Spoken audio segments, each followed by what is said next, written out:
Tere! Te kuulate sõltuvuspodcasti. Mina olen Kalle Hallik, Libertase sõltuvusnõustaja ja sõltuvusega inimene.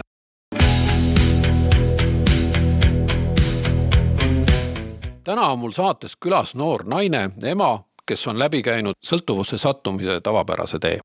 Teismelise noore tüdrukuna tarvitas ta esialgu pidudel natukene alkoholi, vahel ka kergemaid aineid, kuid koolis ja oma pere keskel kulges tavaline noore inimese elu.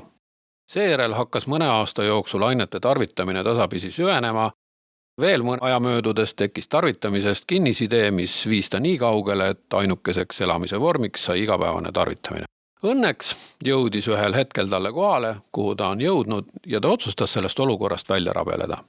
Järgnesid Viljandi haigla ja Libertas. Ja täna istub minu vastast elurõõmu täis kaunis naine, kes on valmis kuulajatega oma lugu jagama. Seda põhjusel, et ehk saab mõni teine sõltuvusega heitlev noor tema loost ja meie jutuajamisest innustust ning on valmis samuti oma elus uue lehekülje keerama. Tere, Mrs. M. Tere! Kaua sa tänaseks kaine ja puhas juba oled? 1 aasta, 3 kuud ja 8 päeva. See lugemine käib väga täpselt päevade järgi. Mitte igapäevaselt, aga selle podcasti jaoks küll jah. Et mida see lugemine, see päevade lugemine on see midagi sulle andnud või et seda tehakse hästi palju? 1. aasta jooksul oli see oluliselt intensiivsem, et siis oli selle 1. aasta tähistamine nii-öelda, seda ootasin. Aga mingil määral sisimas on ikka see, et võrdlusmoment selle ajaga, mis ma siis tarvitasin, et see ajaline võrdlus. Et soov on ju jõuda sinnamaale, et see oleks balansseeritud see kainuse aeg tarvitamisele kuulunud ajaga. Okei. Milline see vahe sul pärast täna on siis? Tarvitasin 12 aastat. Okei. Ja miks see oluline on, et see vahe oleks balansiski või jõuaks balanssi? Ega ma ei teagi, kas ta tegelikult ka oluline on, aga tunne on selline, et siis on käes saavutus. Nii palju kui mina tean, siis nendes organisatsioonides AA või NA, et seal peetakse seda oluliseks, et siis tarvitatud aeg ja siis see, mis sa kaine oled olnud, et jõuaks võrdsesse seisu, et siis pidi olema, et sõltuvus hakkab kaduma. Minul saab järgmine aasta, 24 ja 24, kui saab, aga loodetavasti saab. Siiamaani ma ei ole täheldanud, et minu sõltuvus oleks must kuukerale või nii-öelda mind rahule jätnud või lahkunud. Et ta on siin mulle meeldib siia niimoodi oma südame peale koputada, et ta siin tasakesi nurrub ja ühel hetkel, kui siis minu ärevus tõuseb, mingisuguste elus tekivad olukorrad, kus ma millegiga tundub, et ei saa hakkama, et see enesekindlus ja enesehinnang hakkab vajuma, et siis ta tõstab kiirelt pea ja on valmis minu juhtimist üle võtma. Seda juhtub harva, aga ta on olemas, et ma seda tunnen. Siiamaani vähemalt ta ei ole kuhugi läinud. Ma leian ka, et sõltuvus vist ei kao täitsa kusagile. Nüüd rääkisime sinu siis 1 aasta, 3 kuu ja 8 päeva. 8 päeva pikkusest kainusest ja et milline osa sellest kainusest kõige keerulisemalt tulnud on? Esimesed 8-9 kuud ütleks, et 5 ma olin ju Viljandis ja siis järgnevad 3-4 kuud umbes, et ma alustasin täiesti nullist oma elu loomist peale Viljandit ja oli neid emotsioonide kõikumisi, depressiivseid momente, tagasilanguse teekonna nii-öelda algusmomente, et neid oli oluliselt rohkem siis, ütleme seal 1. aasta jooksul. Et olenemata sellest, et sa olid 5 kuud siis kinnises asutuses rehabilitatsioonis, siis välja tulles ikkagi tekkisid tagasilanguse sümptomid. Absoluutselt. See on ka sõltuvusele üks hästi omane teema, et nagu kõikide siis haigustega, et ühel hetkel võib tekkida tagasilangus.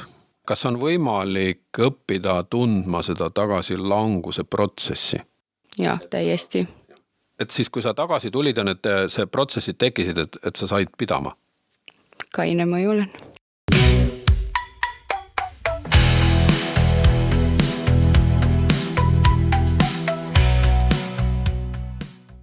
Juba me tegelikult siin puudutame väga olulisi teemasid ja üks on see tagasilangus, et kuidas toime tulla siis tagasilangusega, et kas sa niimoodi oskad seletada tagasilangus, kuidas ta tuleb, eks ju, kuidas sa märkad ja mis sa siis teed, kuidas tagasi minna. Ma usun, et paljudele meie kuulajatel on see väga tähtis teada, huvitav teada. No alustuseks, kui on toimivad mustrid, käitumisviisid ja kui need hakkavad järsku muutuma, oled näiteks kõige robustsem näide, oled iga õhtu kell 8 läinud hambaid pesema ja üks hetk järsku see on vastumeelne, sa ei taha seda teha. See on juba siuke vastuseis iseenda toimivatele mehhanismidele, ehk siis sealt see oleks nagu justkui esimene samm, et midagi ju toimub.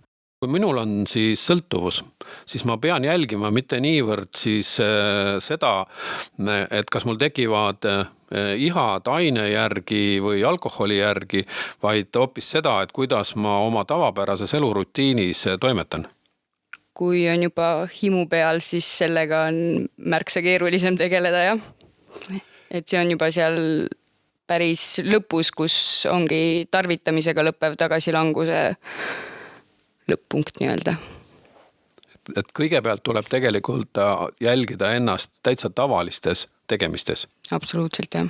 Ja kui seal on näha, et tekivad mingid vastuolud või vastuseisud iseendale oma tavapärastele tegevustele, et siis tegelikult on see nii-öelda see elukas mu sees pead tõstnud. Täpselt ehk et ta püüab hakata nii-öelda võimu üle võtma minu juhtimist.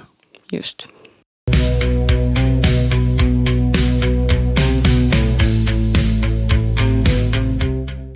Lähme tagasi sinna, kust me enne peale hakkasime, et me rääkisime sellest, et mis olid kõige raskemad ajad, aga et millal kergem hakkab. Et kui nüüd siis ütleme, et keegi on otsustanud, et ta tahab tulla välja oma tavapärasest tarvitamisrutiinist, et algus on raske, see on selge, kõigile on aru saadav, et on raske. Millal kergem hakkab?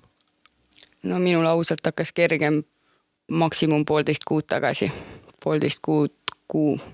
Et siis ma tundsin alles, et nüüd on õige, nüüd on hästi. Et see tähendab ikkagi üle aasta? Üle aasta kindlalt. Kas sinna hulka käib ka see, et selle aasta sees see võitlus käis ikka mitte ainult siis selle nii-öelda tavapärase tagasilangusega, võitlus käis ka himudega? Ikka, jah. Et need ikka kuskilt tulevad ja ootamatult on kohal? Paraku keskkond või linn, kus ma elan, on ju sama ja kui terve elu oled siin linna peal ringi patseerunud, siis mälestused ja asjad on kerged tagasi üles tulema. Sind ümbritsevad siis päästikud, mis kutsuvad esile soovi tarvitada? Iga nurga peal.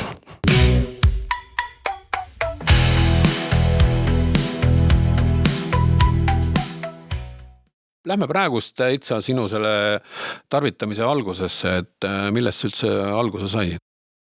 Ma olin 12-aastane ja mul oli vanem õde, kellega ma siis kaasas käisin. Tema omakorda suhtles vanemate inimestega ja vanemate inimeste siukeste pidude juurde kuulub ka ju alkohol. Ja kuna kuuluvusvajadus oli päris suur, siis see oli viis, kuidas sisse sulanduda. Mu õde oli minu jaoks justkui eeskuju ja ma tahtsin väga tema moodi olla ja niimoodi see asi siis läkski. Sa oled pikalt iseendaga nüüd tööd teinud, eks ju, see 1 aasta ja 3 kuud ja päevad peale. Kas sa oled jõudnud ka põhjuseni, et miks sa üleüldse tarvitama hakkasid? Ma ei usu, et ma päris kõikide põhjusteni olen jõudnud, aga päris valdava enamuseni, mis siis mind igapäevaselt siiani puudutab, et ma arvan, et nendele ma olen nagu jälile saanud küll, jah. Sa mingisuguseid oled valmis avama meil siin? Madal enesehinnang ja oskamatus ennast armastada just või ennast väärtustada. Kuidas suhtlemisoskustega olid? Suhtlemisoskused olid omast arust ainult tarvitades tasemel. Tavaoleku suhtlemisoskused olid väga kesised? Ma olin jah, pigem halliireke siuke väiksest saadik, ma ei saa öelda, et lapsest saadik, aga väiksest saadik. See on üsna raske praegust uskuda. Iseendalgi. Mida sina arvad, kas nende põhjusteni, miks ma hakkan tarvitama, kas nendega on tarvis üldse päris täpselt välja jõuda? Enamjaolt ikka sellepärast, et sa ei saa haigust ravida, kui sul ei ole haiguse tekitaja teada. Muidu ravid end terveks, oled taas haiguse tekitaja nii-öelda läheduses või vallas ja on taas haigus esil. Et ma leian, et need vähemalt enamjaolt on ikka tarvis teada. Kui vana sa olid, millal hakkasid need meeleolu muutvad ained sinu elus siis täiesti domineerima? 13 lõpp, 14, et siis mul hakkas koolist ära jäämine tarvitamise tõttu, siis ma juba tarvitasin kanepit, olid esimesed probleemid siis narkootikumide müümise ja asjadega ja 15-aastaselt siis jooksin kodust ära välismaale. Kas seal siis pudrumäed ootasid sind? Seal ootasid mind pudrumäed tõesti.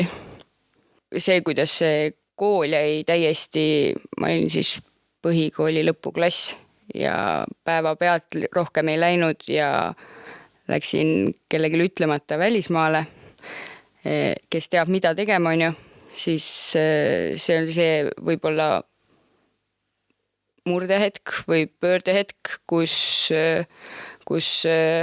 hakkasin tajuma nii-öelda ainete vajalikust enda elus. Tead sa täna, miks nii läks? Kuuluvustunne, madal enesehinnang, tänu millele ei tunne ennast kusagile kuuluvat. Aga sel hetkel, kui sa siit lassid Eestist, et siis läksid sa kellegi teisega koos, kus sa tundsid, et sa justkui oled väärtustatud?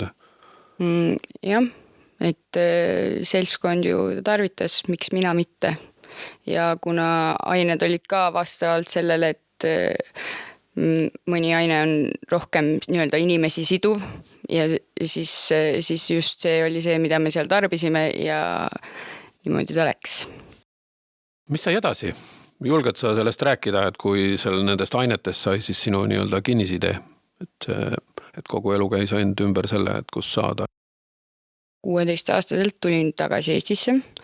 Mul ei olnud ühtegi vanatuttavat alles, mul ei olnud mitte mingisugust elu siin nii-öelda. 1,5 aastat olin eemal ja põhimõtteliselt esimesed inimesed, kelle otsa ma siis koperdasin tänu neile, siis ma hakkasin süstima. Ja sealt läks kolinal kõik allamäge. Endale sellel hetkel see üldse nii ei tundunud. Ma nagu oleks leidnud enda jaoks eluõie, aga absoluutselt igasugune eluvorm või viis elamiseks kõik nagu kadus kõrvalt ära. Süstima sa hakkasid siis mis aineid? Amfetamiini.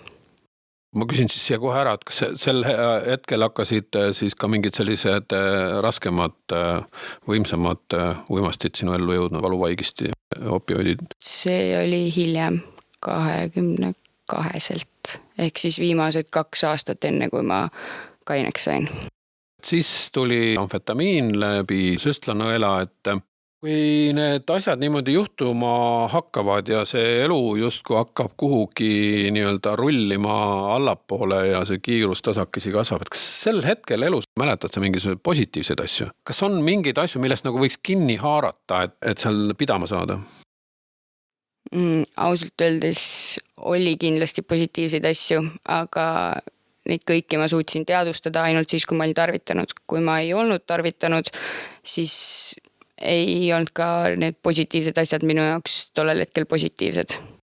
Ma küsin seda sellepärast, et kui täna on keegi sellel teekonnal ja me sinuga kahjuks teame inimesi, kes seal täna on sellel teekonnal, et kas on võimalik pidama saada poolel teel või kui sa oled keemilise sõltuvuse küüsis, et siis nagu selle tarvitamisel võib lõpetada ainult mingi totaalne eluline krahh.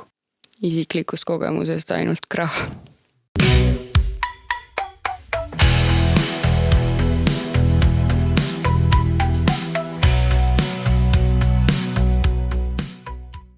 Mis siis ikkagi juhtus, et sa lõpuks pidama said?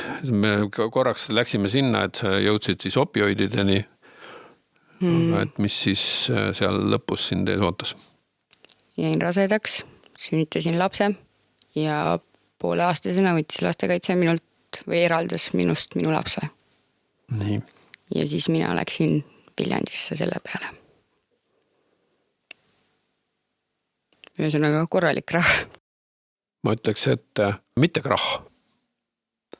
Tegelikult su ellu tuli midagi sellist, mis oli suurem kui sina.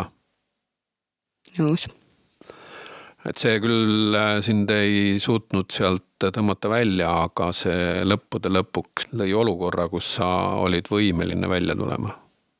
Jaa. Ma isegi siit kõrvalt nagu ei ütleks krahh. Tagasi vaadates, jah. Väga paljudel inimestel on, või ongi krahhid päriselt. Aga sel ajal selge, et see oli krahh, jah. Tollel hetkel tundus see täielik maailma lõpp. Ma olin sunnitud kaineks saama. Kas seda kohta sa saaksid laiemaks rääkida? Mis sinuga siis toimus, kui sa said aru, et nüüd on see koht, kus sa pead kaineks saama? No mul oli valida, kas minu oma laps või siis ained. Ja ma tundsin, et isegi kui ma lähen sinna, kuhu mul palutakse minna Viljandisse kainenema, ma kartsin siiralt, et see ei õnnestu mul ja ikkagi endiselt see, mille nimel ma sinna nii-öelda lähen, et ma olen ka sellest ikkagi ilma, et hirm oli väga suur, et enesesse usu puudus täielik. Ja eks siiamaani on kerge hirm, et kuidas sellega siis üleüldse tulevikus näiteks toime tulla, kui laps juba taas minuga on. Et see rõhub ju südametunnistust ikka täiega. See läbikukkumise tunne ja see süütunne, arvamine, et ma äkki ei olegi üldse selleks siis loodud või äkki ei peakski üldse, nagu äkki ma peakski edasi tarvitama, et kõik need mõtted käisid peast läbi. Ma arvan, et see, kas ma saan hakkama, ma arvan, et see on absoluutselt kõikide emade sisemine probleem, et seal ei ole ilmselt vahet, millega keegi tegeleb. Ma mõistan seda süütunnet, kuhu need teguviisid viivad ja kuidas siis oma lapsele silma vaadata. Sul läheb täna hästi, ma saan aru. Paremini kui varem.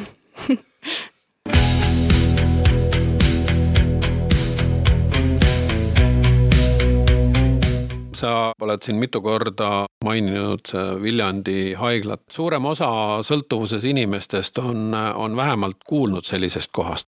Sellest räägitakse hästi palju müüte. Kõik võimalikke asju. Kõik, kes seal käinud ei ole, teavad sellest väga palju. Kas sa võid natukene avada neid müüte ja seda, mis seal siis päriselt nagu toimub, et kas nendel müütidel on ka mingisugused tõepõhjad all? No kõige levinum vist on see täielik vanglakord. Minu arvates on lugu selline, et vanglad on ehitatud selleks, et sa kahetseksid seal oma tegu, aga Viljandi on esimene ja ainus koht, kus ma olen tundnud ennast tõesti väärtuslikuna selle eest, kes ma olen hoolimata sellest, mis ma olen teinud. Et muidugi seal peavad olema reeglid, sellepärast, et seal on palju ebastabiilseid inimesi koos ja kõigil on vaja ruumi tervenemiseks, aga seal ei ole kohe kindlasti mitte midagi sarnast vanglaga, et see on nii vabatahtlik, kui midagi üldse saab veel vabatahtlik olla. Et see on siuke väga levinud vale arusaam.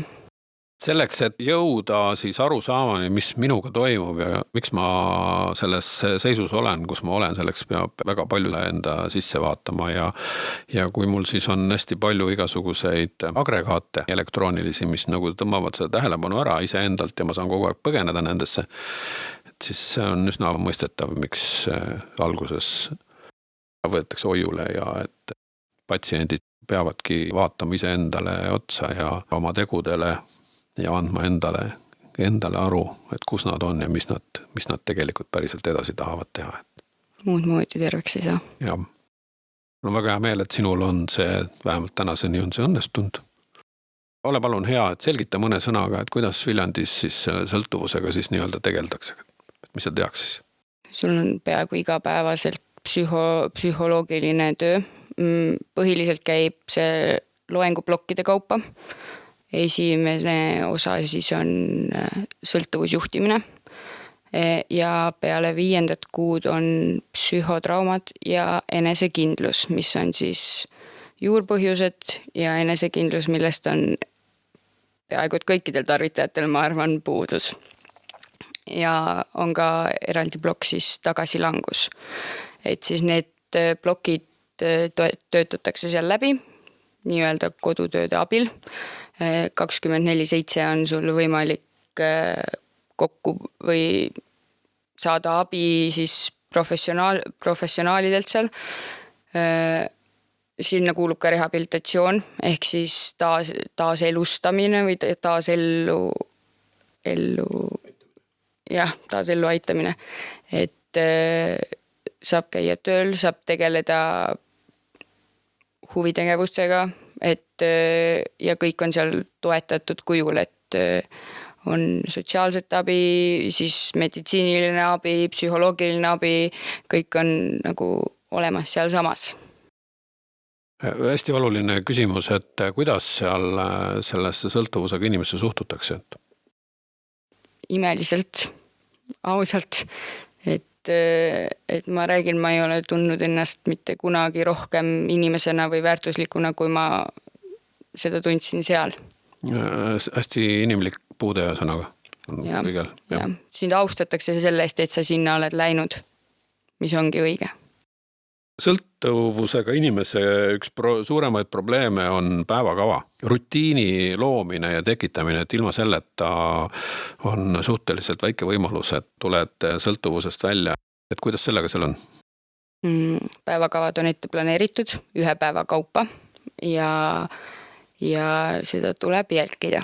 Et see oli alguses väga vastukarva, aga kui ma nüüd tulin sealt koju, siis tundsin sellest isegi natuke puudust, et kõik oli minu eest ära planeeritud, organiseeritud. Kuidas sul sellega täna läheb? Kui teised ei ole seda sul ära teinud, et kui sa ise pead tegema? Teen seda endiselt, mul on kalendermärkmik ja ma märgin ka sinna selliseid asju, mis on ainult minu ja mu koduseinte vahel, et see on asi, mis ma võtsin sealt kaasa, et väga-väga täpne planeerimine ja see on see, mis on hoidnud mind ka väga hästi funktsioneeriva ja toimivana. Kui keeruline on sul seda plaani järgida ja seda täita? Kehvematel päevadel on, aga siis ongi aeg otsa vaadata endale, et kus ma siis omadega olen, kas on tulemas mõni tagasilanguse episood. Aga üldjuhul ma olen teinud need plaanid vastavalt iseendale või iseenda nii-öelda võimetele ja soovidele, ühesõnaga nende täitmine ei ole peale Viljandit vähemalt minu jaoks enam väga keeruline.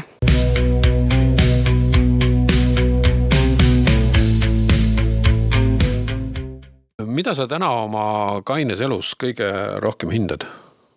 Ma tahaks vastata, et oma tütart, aga tegelikkuses siiski ise ennast. Kumba siis nüüd?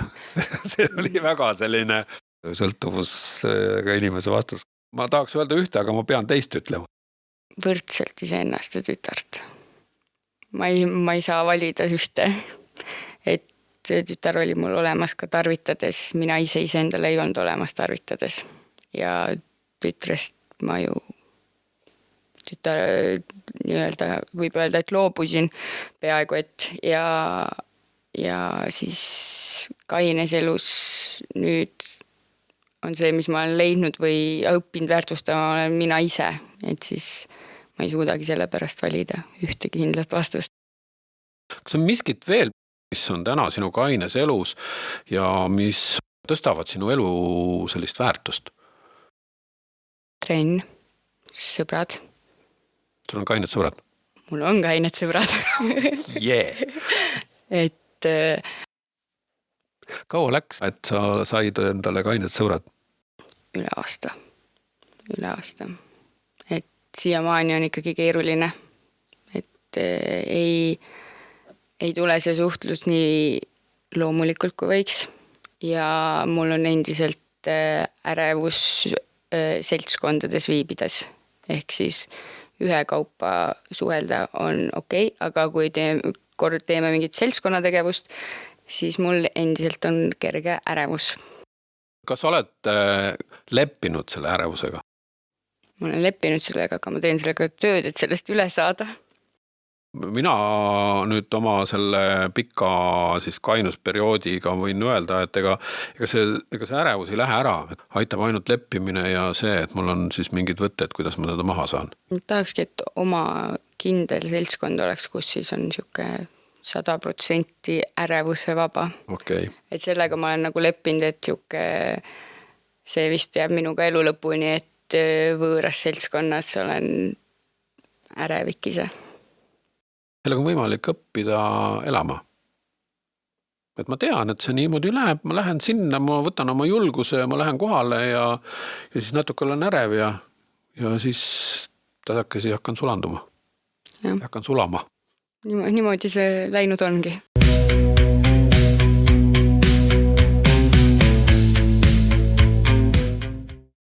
Sõltuvuses inimese kõige suurem hirm on, et ta ei saa enam kunagi tarvitada ja seoses sellega kaob tema elus siis lõõgastumise vahend. Kas lootus, et sa ühel päeval normaalselt saad tarvitada, elab sinust täna edasi? Lootus võib olla, aga teadmine on vastupidine. Kas sa täna oled siis välja mõelnud või oled sa omandanud mingisuguseid võtteid, et kuidas täna lõõgastuda? Kuidas sa lõõgastud täna? Mina tantsin. Ja kõige uuem siis asi minu elus ongi meditatsioon. Et sellega on keeruline alustada, aga see annab oma soovitud tulemust. Kas samasuguste eesmärkidega inimestega grupis käies, kas see grupid ka kuidagi aitavad lõõgastuda või need on puhtal kujul selline töö iseendaga? Pärast on küll hea tunne peale gruppi. Gruppi minna on alati siuke kergelt ebamugav võib-olla või siuke ikka ärev, aga peale gruppi on alati siuke pingelanguse tunne, lõõgastumistunne. See on ka ikkagi, see on ka laias laastus lõõgastumine? Jah, 2 ühes, töö ja lõõgastamine ühes. Okei, on sul veel miskit? Korralik uni. Jaa, loomulikult, jaa. Et see vahe on sees, kui magad ilusti öösel 8 tundi või siis 5 tundi või 10 tundi vahet pole, ma tajun ära selle vahe ideaalselt. Natuke ka sellistest suurematest teemadest, et mis sinu see tänane elu eesmärk või eesmärgid on, et ilma eesmärgita on mulle isiklikult tundub, et suhteliselt jällegi on keeruline kaine püsida. Nõus, mul on 3 eesmärki. Esimene on, et olla oma tütrele siis teadlik lapsevanem.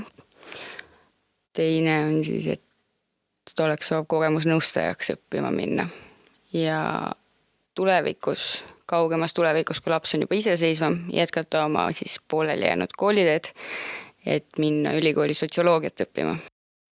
No, bravo. Väga selged ja kindlad eesmärgid ja tegelikult on pikaajalised.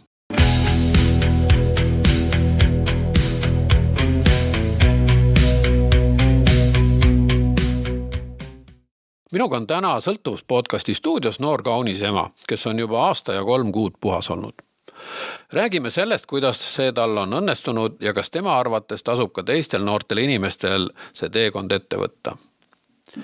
Üks noorte inimeste hulgas levinud arvamustest on, et noorena paugutan ja möllan ja küll ma siis vanemana selle maha jätan ja tavalist elu elama hakkan. Kuidas sinu arvates selle müüdi tegelikkusele vastamisega on? Ehe näide, et kehvasti, et paratamatult on sõltuvus midagi, mis on meisse kodeeritud juba võib-olla sellel ajal, kui me ei oska seda veel tuvastadagi. Ja kui hakata seal tarvitama seda nii-öelda esile kutsuma, siis võib lõppeda see sama kehvasti kui mul või siis kehvemini. Et see on väga-väga libe tee. On sul, ma ei tea, sinu ümber olnud või tead sa kedagi, kellel on see nii-öelda õnnestunud, et tarvitamine siis ühel hetkel lõpetada ja nii-öelda siis sellisesse täiskasvanu või pereeluga edasi minna? Mitte kedagi ei tea, kes siis omal käel oleks tarvitamise lihtsalt lõpetanud. Kas sul on mingisuguseid õpetussõnu või mingid nõkse, kuidas siis ennast jälgida või kuidas juba siis varajases nooruses õnnestuks siis seda tarvitamist piirata või hoida kuidagi kontrolli all? Tead sa midagi sellist? No kui on kahtlus näiteks, et kas mul on probleem, kõige lihtsam proovi 6 aega ilma meelemürkideta, kuidas tunne on.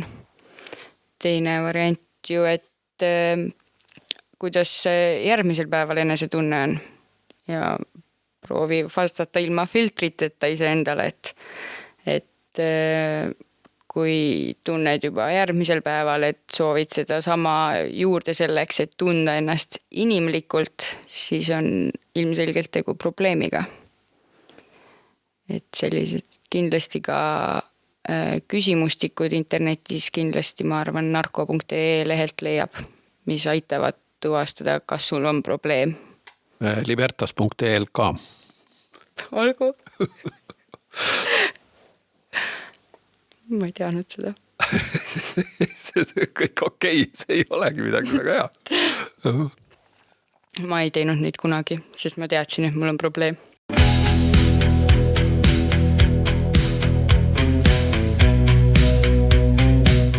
Nii Viljandi haigla kui ka Libertase programmis on väga olulisel kohal 2 mõistet. Esiteks on ausus. Mida see sõna sinu jaoks tähendab ja miks on oluline olla aus? Ausus ehk reaalsus, ilma filtriteta, ilma moonutusteta, ilma midagi välja jätmata, kõik, mis mingil määral võib moonutada reaalsust. Et siis kõik see kõrvale ja ongi reaalsus. Et selle tunnistamine on siis ausus minu jaoks. Ja miks oluline aus on olla?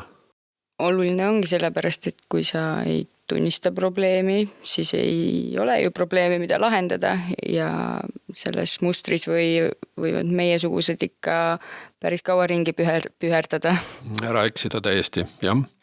Et see kuidas on nende valgete valedega, ma just eile või üleeile sattusin ühte saadet vaatama, kus siis räägiti ka aususest ja seal siis räägiti valgest valest, mis nagu pidi on täitsa okei olema. Pigem ei poolda.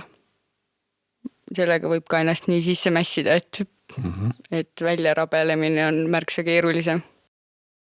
Kas see on see, et ma nii-öelda ise endale loon need põhjused, miks ma peaksin nüüd siis valetama, et kes siis kellegil, seal on see peamine, tavaliselt on see, et ma ei tee kellegile siis haiget või et ma ei saa rääkida ausalt, et siis keegi saab haiget.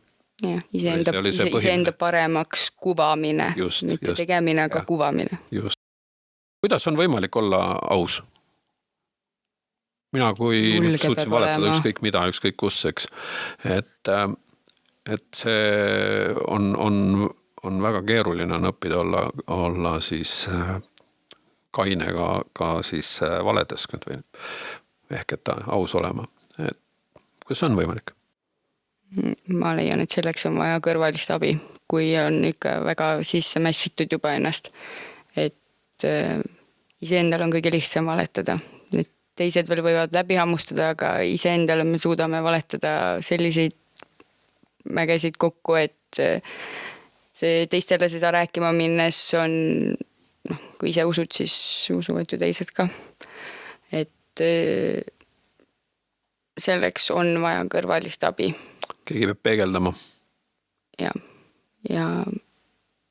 võib-olla ka aidata leida selle põhjuse üles, miks selline muster esineb suhtluses või käitumises.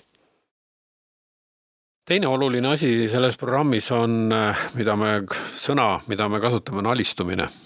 Sellest sa just rääkisid, see on see ka teistpidi vaadates see tunnistamine, et sellega vähemalt meil Libertases on ikkagi suurem osa kõik nendel inimestel, kes tulevad alguses, neil on see probleem, et see tundub, et alistumine tähendab seda, et ma alavääristan ennast. Annan alla. Just nimelt, ongi alavääristan, et mida see sõna sulle tähendab, ja miks see üldse nendes meie programmides, mitte ainult Libertases, Viljandis ka, et miks see nii olulisel kohal on? Ma ka vihkasin seda sõna alguses, aga see on siiski elu mõistes on see ju leppimine olukorraga. Ongi tunnistamine ja selle omaks võtmine, et praegu on nii, aga see ei tähenda, et see nii peab jääma, et see alistumine enamjaolt kipub tekkima see võrdlusmoment kusagil võitluses, alistumine on allaandmine, aga tegelikult see on just võimalik, sellest on võimalik just teha esimene samm, et kui sa tunnistad probleemi nii-öelda, alistud sellele, mis on, mis toimub. Reaalsusele. Jah. Et siis siit kõigile neile, kes tahaksid tulla programmidesse, siis anname siis selle tõetera edasi, et ilma alistumata tegelikult mingit teraapilist protsessi toimuma ei hakka. Et kui ma olen selle vastu, et mul on probleem, et siis nagu ei ole võimalik mitte kuidagi jõuda sinnamaani, et ma veel hetkel saaksin rahulikult kainena elada. Ja. Rahulikult just. Just rahulikult. Ilma võitluseta. Nõus.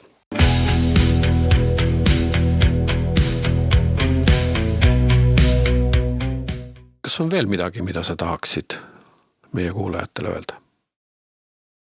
Tahaks öelda seda, et kui ma oleks omal ajal teadnud, et see valehäbi või hirm, et mind kantakse maha sellepärast, et ma tulen nii-öelda avalikult abi otsima, et tegelikult see on täiesti asjatu, et see, kuidas inimesed võtavad vastu ja tegelikult hindavad seda, et kuhu sa üritad teel olla, mitte seda, et mis sa teinud oled, et tahakski hingele panna, et see on valehäbi lihtsalt, et kui on probleeme õigest kohast või üleüldse abi otsida, aga kui õigest kohast abi otsida, siis see abi tuleb ja see tunnustus ka tuleb selle eest, mitte teid ei kanta ühiskonnast maha. See on võib-olla ainuke viis ühiskonda tagasi saada. Keskenduda tänasele päevale, kuidas saada hakkama sellega ja kuidas tegelikult luua endale läbi selle tänase päeva luua endale tulevikku. Just.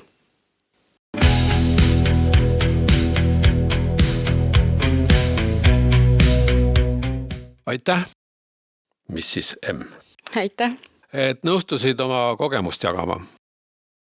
Mina soovin omalt poolt sulle mõtte ja südametarkust sinu kainel teekonnal ja ikka jätkuvat kainust. Sulle samad sõnad. Head kuulajad, see oli Sõltuvuspodcasti järjekordne episood juba aasta ja 3 kuud puhas olnud noorest ja kaunist emast. Teiega olid Kalle Hallik ja Mrs. M. kuulake ka meie eelmisi episoode kas Libertase kodulehel või Facebookis, YouTube'is või Spotify's. Kohtumiseni!